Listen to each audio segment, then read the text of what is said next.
Hello everyone, welcome back to my channel. आज का हमारा टॉपिक है जो लास्ट वीडियो से रिलेटेड है, पोषण। लास्ट वीडियो में हमने जाना था कि पोषण क्या है, पोषण के प्रकार क्या हैं। अब इस वीडियो में हम लोग चर्चा करेंगे पौधों में कैसे पोषण होता है। पौधों में पोषण।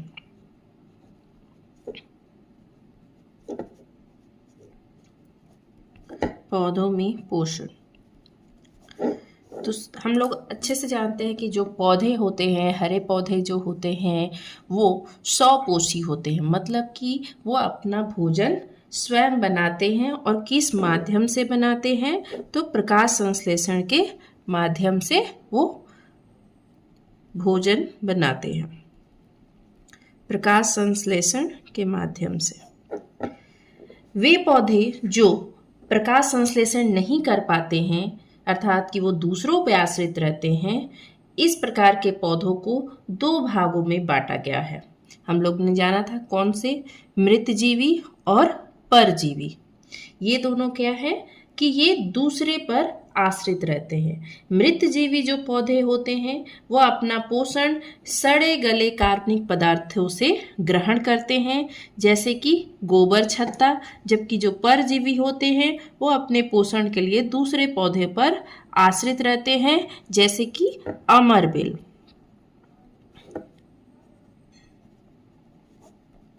ठीक, मतलब कि ये परजीवी है और जो गोबर छत्ता है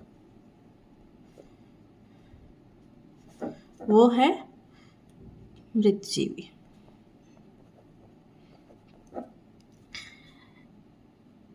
अब जो पौधों में पोषण है वो जानते हैं कि प्रकाश संश्लेषण की प्रक्रिया द्वारा ही उत्पन्न होता है। तो हम लोग जानें कि प्रकाश संश्लेषण आखिर है क्या। आखिर प्रकाश संश्लेषण क्या है? जिस प्रक्रिया के द्वारा पौधे अपना भोजन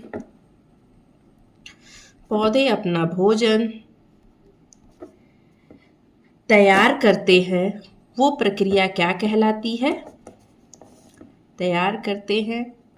वो प्रक्रिया कहलाती है हमारी प्रकाश संश्लेषण।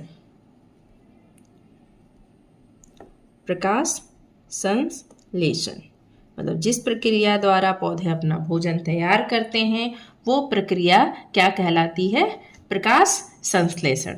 और इस प्रक्रिया के दौरान हमें 4 चीज़ों की जरूरत पड़ती है। मेनली 4 चीज़ों की जरूरत पड़ती है। सबसे पहला होता है हमारा क्लोरोफिल। दूसरा हमारा होता है CO2। तीसरा हमारा होता है जल। और चौथा होता है हमारा प्रकाश संश्लेषण, सूर्य प्रकाश। तो जिस प्रक्रिया द्वारा, तो इसका प्रकाश संश्लेषण की क्या परिभाषा हो सकता है? जैसे कि हम क्लोरोफिल की उपस्थिति, पौधे अपना भोजन क्लोरोफिल की उपस्थिति में कार्बन डाइऑक्साइड और जल की सहायता से अपना भोजन, सूर्य प्रकाश से ऊर्जा लेकर अपना भोजन प्राप्त करते हैं, संश्लेषित करते हैं। वो प्रक्रिया क्या कहलाएगी? प्रकाश संश्लेषण की प्रक्रिया कहलाएगी। ठीक है, तो इस प्रक्रिया के दौरान हमें क्या प्राप्त होता है? तो हमें प्राप्त होता है ग्लूकोज। तो ग्लूकोज मतलब कि इसका एक रासायनिक समीकरण होता है 6CO2 + 12H2 Surya Prakash,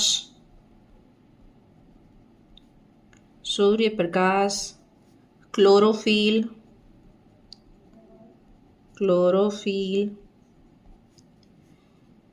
C6H12O6 मतलब कि हमारा glucose plus 6O2 plus 6H2O।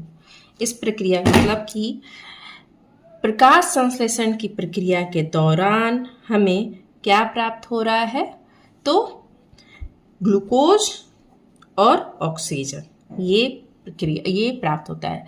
तो प्रकाश संश्लेषण की प्रक्रिया के फलस्वरूप जब हम लोग सूर्य के प्रकाश से ऊर्जा लेकर, जब पौधे अपना सूर्य प्रकाश से ऊर्जा लेकर क्लोरोफिल की उपस्थिति में कार्बन डाइऑक्साइड और जल की सहायता से वो अपना भोजन ग्लूकोज का निर्माण करते हैं, साथ ही साथ ऑक्सीजन को वायुमंडल में रिलीज करते हैं, छोड़ते हैं।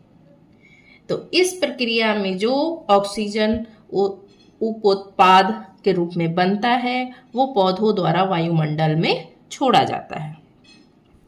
अब जानते हैं कि प्रकाश संश्लेषण का स्थान कौन सा होता है। प्रकाश संश्लेषण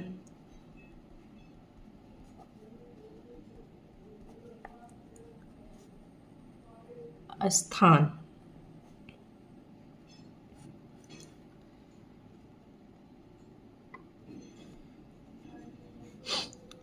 प्रकाश संश्लेषण का स्थान।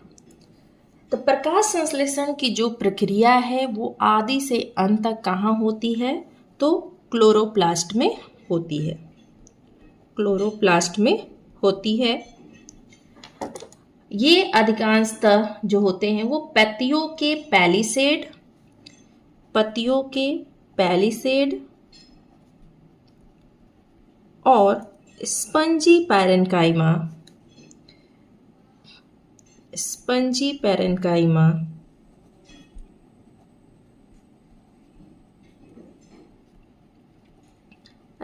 पैरेन्काइमा में अनेक क्लोरोप्लास्ट उसमें भरे रहते हैं। पत्ती के पैलिसेड और स्पंजी पैरेन्काइमा में बहुत सारे क्लोरोप्लास्ट भरे रहते हैं और यही क्लोरोप्लास्ट में क्या पाया जाता है, क्लोरोफिल वर्णक पाया जाता है, जिसे ये क्लोरोफिल वर्णक पाया जाता है। इसलिए पत्तियों को हम लोग क्या बोला जाता है, प्रकाश संश्लेषी अंग। तो इसलिए पत्तियों को हम लोग प्रकाश संश्लेषी अंग बोलते हैं। और जो हमारे हरित लवक है उनको क्या बोला जाएगा, हरित लवक को क्या बोलते हैं, प्रकाश संश्लेषी अंगक। हरित लवक को प्रकाश संश्लेषी अंगक बोलते हैं। मतलब कि पत्तियों को हम लोग प्रकाश संश्लेषी अंग और जो हरित लवक है मतलब प्रकाश संश्लेषी अंगक। पत्तियों में तो हम लोग जाने कि हमारे पत्तियों में ही पैलिसेड और स्पंजी के पैरेन्काइमा के बीच में अनेकों क्लोरोप्लास्ट मौजूद होते हैं और उन क्लोरोप्लास्ट के अंदर क्लोरोफिल वर्णक पाए जाते हैं। अब पत्तियों की जो बाह्य त्वचा होती है, जो पत्ती की बाह्य त्वचा जो होती है उसमें क्या पाया जाता है, तो रंध्र पाए जाते हैं। उन्हीं में क्या मौजूद होते हैं, रंध्र मौजूद होते हैं, स्टोमाटा, जिसे क्या बोलते हैं, स्टोमाटा। ये जो होती हैं ये विशिष्ट कोशिकाएं होती हैं जिनके मध्य में एक छिद्र होता है और ये छिद्र क्या होता है, बंद और खुल सकता है। ये छिद्र बंद और खुल सकता है और इसका नियंत्रण कौन करता है, तो द्वार कोशिकाएं। इसका नियंत्रण वहां की द्वार कोशिकाएं करती हैं। इन्हीं रंध्रों द्वारा वायुमंडल से जो कार्बन डाइऑक्साइड है, इन्हीं रंध्रों के द्वारा वायुमंडल से हमारा कार्बन डाइऑक्साइड जो है वो पत्तियों में जाएगा और इन्हीं के माध्यम से वापस से जो ऑक्सीजन है वो बाहर की ओर निकलेगा। रंध्रों का खुलना और बंद होना जो होता है वो कोशिकाओं की स्थिति पर निर्भर करता है कि कोशिकाएं की स्थिति कैसी है।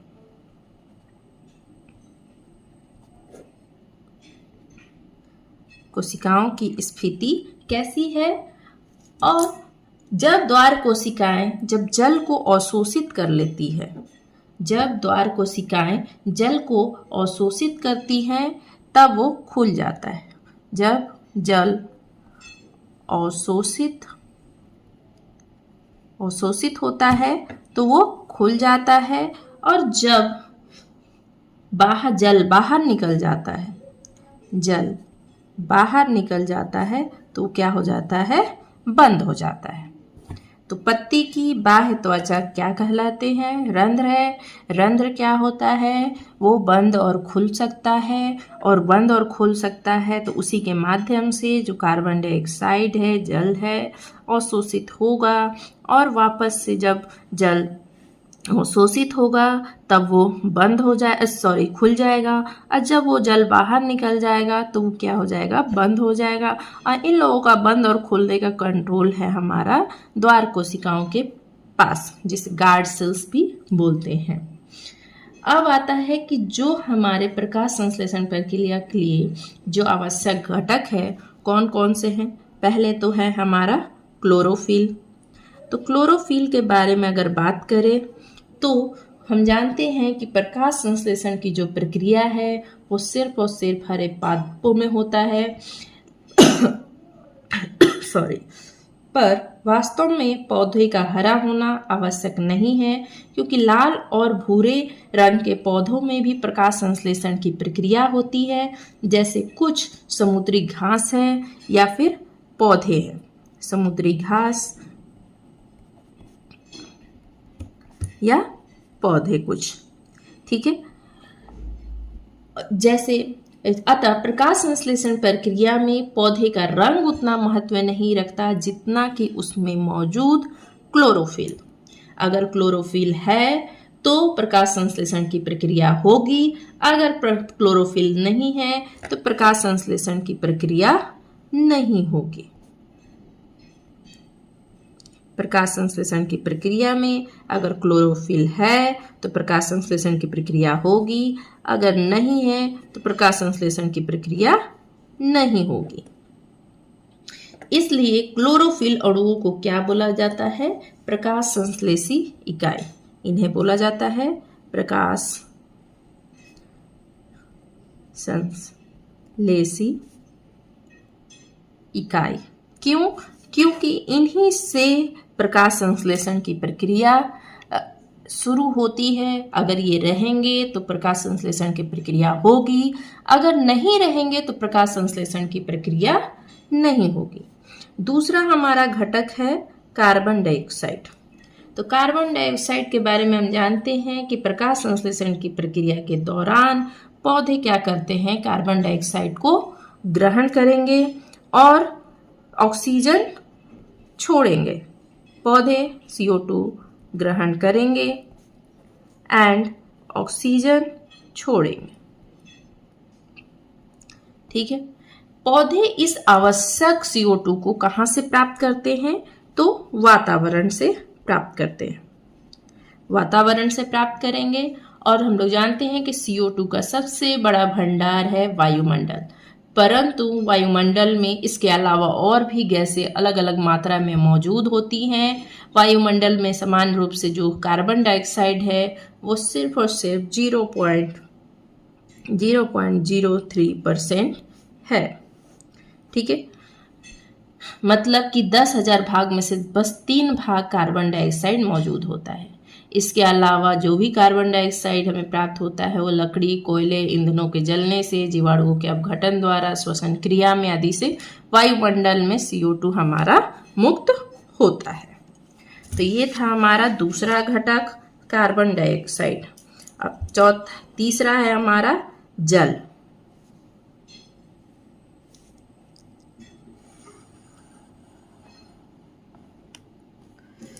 तीसरा है हमारा जल। अब जल क्या होता है? जल अपने भोजन का अधिकतर भाग, जो पौधे होते हैं अपने भोजन का अधिकतर भाग जल से प्राप्त करते हैं, तथा जल के ही कारण उनमें क्या होती है? वृद्धि होती है। जल के कारण ही उनमें क्या होती है? वृद्धि होती है। और प्रकाश संश्लेषण के लिए पौधों को नियमित रूप से जल उपलब्ध हो, ये अनिवार्य है। पौधे अपनी जड़ों द्वारा भूमि से जल और साथ साथ उसमें घुले जो खनिज लवण हैं, खनिज लवण जैसे कि नाइट्रोजन, फास्फोरस, कैल्शियम, मैग्नीशियम, लोहा, ये सब क्या है? खनिज लवण का अवशोषण करते हैं। जो पौधे होते हैं वो सिर्फ और सिर्फ जल ही ग्रहण नहीं करते हैं, जल के साथ साथ खनिज लवण का भी अवशोषण करते हैं। खनिज लवण का अवशोषण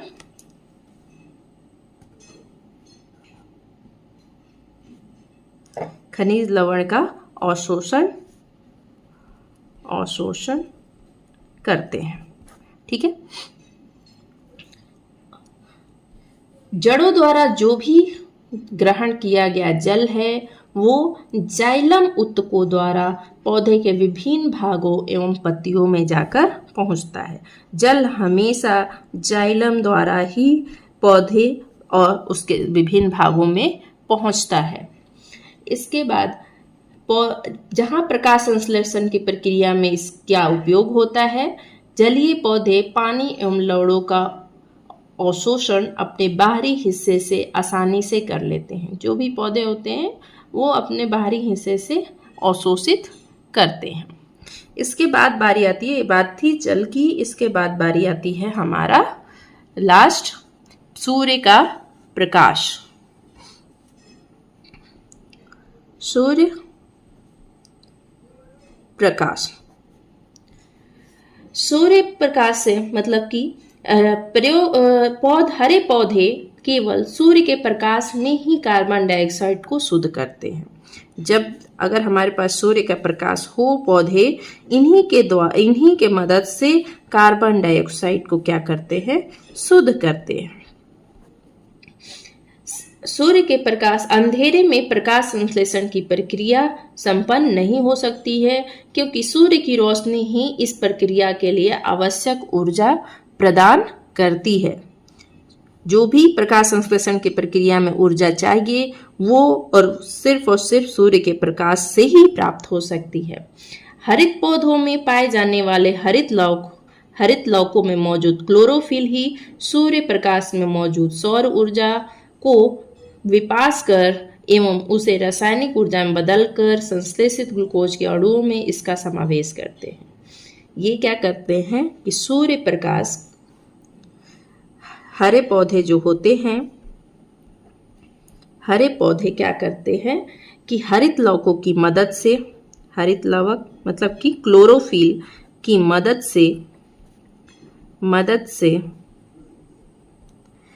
से सूर्य प्रकाश में मौजूद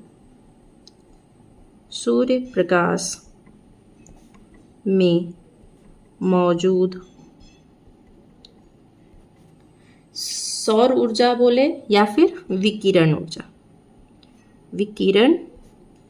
ऊर्जा को क्या करते हैं? ऊर्जा को ट्रैप करते हैं। ट्रैप करके उसे रासायनिक ऊर्जा में बदल देते हैं। उसे रासायनिक ऊर्जा में बदल देते हैं। तो अब तक हम लोग जान गए कि जो भी चारों के चारों हमारा घटक है, पहला घटक है हमारा क्लोरोफिल। तो क्लोरोफिल की उपस्थिति ही सर्वमान्य है, क्योंकि अगर क्लोरोफिल नहीं रहेगा तो प्रकाश संश्लेषण की प्रक्रिया नहीं होगी। अगर CO2 भी नहीं रहेंगे तो वो जल के साथ मिलकर भोजन नहीं बना पाएंगे, और सूर्य का प्रकाश नहीं होगा तो उसमें भी हमारा जो CO2 होगा वह शुद्ध नहीं हो पाएगा। इस तरह से जो हमारे चारों घटक हैं वो बहुत ही ज़्यादा इम्पॉर्टेंट है। अब हम लोग जानते हैं प्रकाश संश्लेषण की क्रियाविधि क्या है, प्रकाश संश्लेषण कैसे हो। प्रकाश संश्लेषण की क्रियाविधि,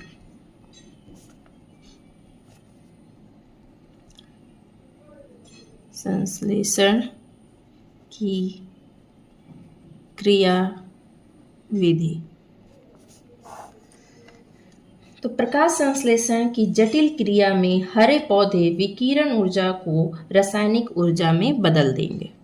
वो क्या करेंगे, विकिरण ऊर्जा को किस में बदलेंगे, रासायनिक ऊर्जा में बदलेंगे, रासायनिक ऊर्जा में बदल देंगे।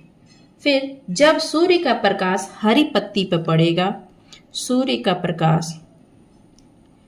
प्रकाश जब हरी पत्तियों पर पड़ता है तब क्लोरोफिल क्या करता है, क्लोरोफिल विकिरण ऊर्जा को अवशोषित करता है तथा इस ऊर्जा द्वारा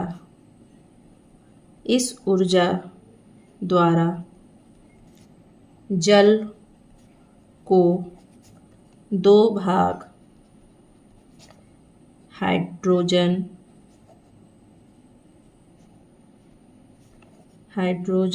एंड ऑक्सीजन में बांट देता है। इनमें ऑक्सीजन जो होगा, इनमें मौजूद जो ऑक्सीजन होगा वो वायुमंडल में चला जाएगा और जो हमारा हाइड्रोजन होगा वो कार्बन डाइऑक्साइड के साथ मिलकर ग्लूकोज का निर्माण करेगा,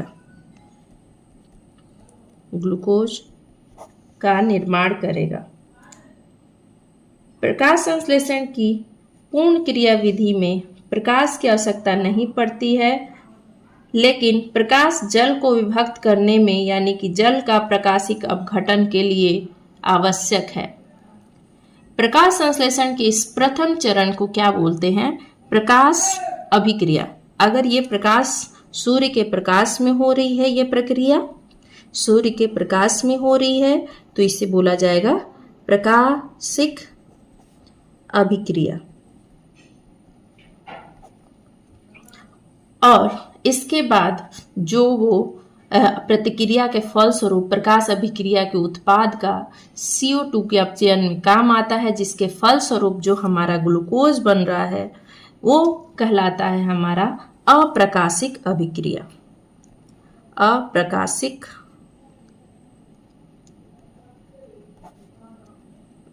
अप्रकाशिक अभिक्रिया। तो इसमें क्या है कि जब वो प्रकाश सूर्य का प्रकाश से जो विकिरण ऊर्जा को क्लोरोफिल ने लिया तो इस ऊर्जा द्वारा जल को दो भागों में बांटा गया, हाइड्रोजन और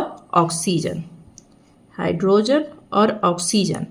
तो उसके बाद ये प्रक्रिया, इसमें सूर्य के प्रकाश का रोल यहाँ तक अब समाप्त हो गया। तो इस प्रक्रिया को बोला जाता है प्रकाशिक अभिक्रिया। और इसके बाद जो क्रिया होती है, मतलब जो दो भागों में बटा वो अलग अलग दिशा में जा रहे हैं, जैसे हाइड्रोजन हमारा कार्बन डाइऑक्साइड से मिलकर क्या बना रहा है, ग्लूकोज। तो इस प्रक्रिया के जो दूसरा बना वो घटना कहलाती है अप्रकाशिक अभिक्रिया। इसके साथ ही हमारा पौधों में पोषण की प्रक्रिया समाप्त हो गई। That's it for today. Thank you so much. If you like this video, please share this, subscribe. Thank you so much.